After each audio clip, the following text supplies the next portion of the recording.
Ada dua cara untuk bisa membuat pupuk perangsang pembuahan ya. Pertama bisa merangsang pembungaan dan pembuahannya sehingga berbuah lebat. Sekarang saya akan berbagi cara pembuatannya sahabat ya. Nah, pertama-tama di sini mari kita siapkan kelapa. Ini adalah pupuk untuk pembuahan untuk tanaman padi, tanaman alpukat, tanaman durian dan tanaman lainnya. Nah, di sini alpukat 1 biji dan di sini kelapa 1 biji barusan sahabat ya. Dan di sini kita memakai pupuk NPK ya, pupuk NPK 1616. Dan bahan yang ketiga untuk pupuk pembuahan di sini kita menggunakan micin. Nah, yang sahabat perlu ketahui adalah biar hasilnya itu maksimal untuk pupuk pembuahan adalah prosesnya ya sahabat ya. Atau dosis-dosis dan ukurannya. Oke, pertama kita buka dulu dari kelapa sebanyak 1 biji sahabat ya. Nah, setelah kita buka, lalu entar yang kita ambil itu adalah airnya ya, air kelapa. Silahkan gunakan air kelapa yang muda kalau ada sahabat ya. Kalau Anda nggak yang tua aja nggak ada masalah, karena air kelapa ini adalah tinggi unsur hara atau hormon auksinnya ya, yang bisa merangsang pertumbuhan akar dan juga pertumbuhan daun. Nah, untuk NPK-nya di sini sahabat kita menggunakan sendokan aja ya untuk 1 buah kelapa tersebut. Nah, di sini kita menggunakan NPK 1 sendok dulu sahabat ya. Nah, yang kedua di sini kita menggunakan yang kedua sendok dan terus yang ketiga sendok sahabat ya. Nah, ketiga sendok udah cukup sahabat ya. Oke, 4 sendok lupa saya sahabat. Untuk keempat sendok. Setelah itu sahabat ya, baru di sini kita langsung taruh micin tersebut. Micin yang kita gunakan di sini cukup 2 sendok saja sahabat ya untuk pupuk pembuahannya. Nah, ini yang kedua sudah cukup sahabat ya. Lalu kita campur adukan dari bahan-bahan itu semua sahabat ya, biar hasilnya lebih maksimal. Setelah tercampur rata sahabat seperti ini dari pupuk NPK bersama micin dan juga bersama kelapa tersebut sahabat, langsung kita pindahkan ke dalam botol untuk kita melakukan fermentasi selama 1 minggu biar bahan-bahannya itu tercampur rata. Oh maaf sahabat ya, untuk proses fermentasinya selama 3 hari gitu ya, maaf. Dan taruh untuk dosis dan ukurannya sahabat bisa gunakan ukuran yang 1 buah kelapa tersebut bersama NPK 4 sendok dan juga pupuk dari micin itu yang sebanyak 2 sendok. Ini berarti kita menemukan kurang lebih 1 liter sahabat ya, atau kurang lebih 800 mili.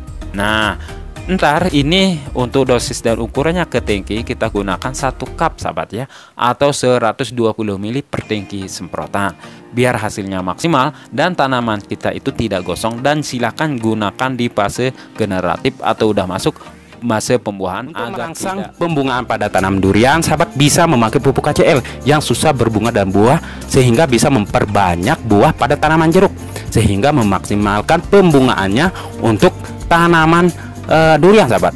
Oke sahabat, untuk bahan-bahannya di sini pertama yang kita siapkan adalah sekam kayu ya. Pastikan sahabat menggunakan sekam kayu. Sekam kayu yang digunakan adalah sekam yang kayu yang keras sahabat. Di sini saya menggunakan sekam kayu mahoni sahabat ya. Nah, untuk lebih maksimal ntar kita akan tambahkan 1 bahan lagi, yaitu serabut kelapa. Serabut kelapa ini adalah dengan sekam kayu itu tinggi akan unsur hara kalium sehingga mempercepat pembungaan dan pembuahan pada tanaman kita dan memperberat bobot tanaman padi kita sehingga menjadi pupuk cair untuk tanaman padi yang paling bagus dan hasilnya super power sahabat. Oke, untuk alatnya sahabat siapkan di sini wadah yang berukuran 10 liter. Yang perlu sahabat ketahui adalah cara pembuatannya agar hasilnya lebih maksimal. Karena dari pupuk ini sahabat kita harus menunggu lama baru kita bisa aplikasikan ke tanaman kita, yaitu setidaknya harus 60 hari.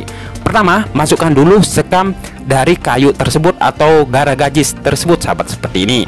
Nah, setelah itu sahabat kita masukkan semua dari sekam kayu ini. Ntar kita akan tambahkan bersama dari serabut kelapa ini. Nah, ini serabut kelapa langsung kita masukkan seperti ini. Untuk prosesnya di sini ntar kita akan memasukkan air panas. Tujuannya dari memasukkan air panas ini sahabat ya, agar membunuh bakteri jahat dan patogen jahat yang ada pada bahan ini. Nah, ini saya sudah masukin sahabat ya. Kayaknya agak kurang, kita masukin semuanya. Ini masih kurang sahabat ya. Oke, kita masukin lagi air panas biar benar-benar mendidih air panasnya itu, baru kita masukkan untuk membunuh bakteri jahat, patogen jahat dan juga hama yang ada di sini sahabat ya. Nah, oke, sesudah kita siram, lalu kita campur adukan seperti ini, sahabat ya. Cuman bahayanya dari pupuk organik cair ini, oke, kita siapkan wadah, sahabat, yang berukuran 20 liter seperti ini. Nah, oke. Setelah ini, sahabat, baru dari kedua bahan ini kita masukin ke dalam karung. Nah, seperti ini ya. Ntar karung ini tujuannya adalah perendaman dari pupuk KCL tersebut biar hasilnya lebih maksimal. Oke, langsung kita masukin aja, sahabat ya. Nah, untuk bahan-bahan kedua bahan ini kita cukup menggunakan 1 kilo, sahabat ya. Nah, udah masuk semuanya. Dan untuk tahap selanjutnya di sini ya, sahabat, karena ada satu bahan lagi nggak cukup, kita masukin setelah ini, sahabat. Nah, baru kita masukin lagi bahan semuanya ini karena tadi itu kita jadikan dia 2 wadah, sahabat ya. Oke. Sesudah masuk ini, sesudah kita masukin bahan tersebut, pastikan kita ikat dari karung kecil tersebut seperti ini ya, sahabat. Oke, untuk hasil yang maksimal untuk pupuk KCL ini, sahabat, kita tambahkan 2 bahan lagi. Oke, bahan pertama di sini kita menggunakan garam krosok. Nah, garam krosok ini adalah bahan organik, yaitu disebut dengan NaCl, sahabat ya. Kalau sahabat nggak ada garam krosok, bisa menggantikan memakai air laut. Garam krosok ini kita gunakan sebanyak 250 gram per 20 liter air. Nah, di sini saya akan masukin kurang lebih 10 sendok, sahabat ya. Ini yang pertama, kedua, ketiga, dan seterusnya sampai penuh. Oke, ini udah 250 gram, sahabat ya. Nah, setelah ini baru kita masukin air panas, sahabat ya. Nah, ini air panas yang tadi kita masukin karena memang dari garam ini susah sekali larut, sahabat ya. Sehingga kita perlu mencairkannya dulu. Nah, oke. Setelah kita aduk merata seperti ini, sahabat, nah ini udah jadi ya, tapi ini emang tidak larut sepenuhnya, tapi nggak ada masalah. Terus bahan seterusnya di sini kita menggunakan ragi tape. Nah, ragi tape ini kita menggunakan 2 biji. Tujuannya adalah untuk menghilangkan zat beracun pada serabut kayu tersebut bersama serabut kelapa tersebut, sahabat. Nah, ini yang kedua biji kita remes-remes aja, sahabat ya. Nah, dari zat tanin itu yang berbahaya untuk tanaman kita, sehingga kita menggunakan ragi di sini untuk menekan dari zat tanin yang berbahaya pada serabut kelapa tersebut, sahabat ya. Nah, udah kita masukin air, lalu kita campur adukan seperti ini. Nah, ini udah jadi ya, sahabat. Nah, oke, kita lihat dulu bahan yang dari awal. Nah, setelah itu, sahabat, kita masukin dari serabut kelapa bersama sekam gargaji tersebut, sekam kayu itu ya, seperti ini. Nah, kita masukin ke wadah yang berukuran 20 liter.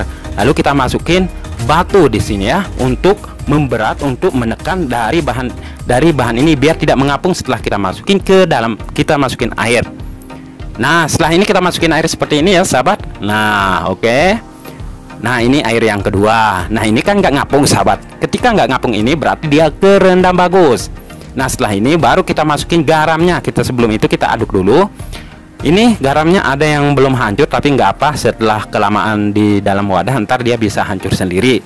Garam ini bagus banget, sahabat ya, untuk tanaman kita, sehingga bisa memberatkan bobot dari gabah atau bulir padi kita, sahabat ya, bersama sekam tersebut karena tinggi unsur hara kalium. Nah, baru kita masukin obatnya di sini untuk menekan zat tanin yang bahaya pada serabut kelapa bersama sekam kayu tersebut. Oke, kita masukin aja seperti ini, sahabat ya. Oke, setelah ini, sahabat, baru kita aduk-aduk seperti ini.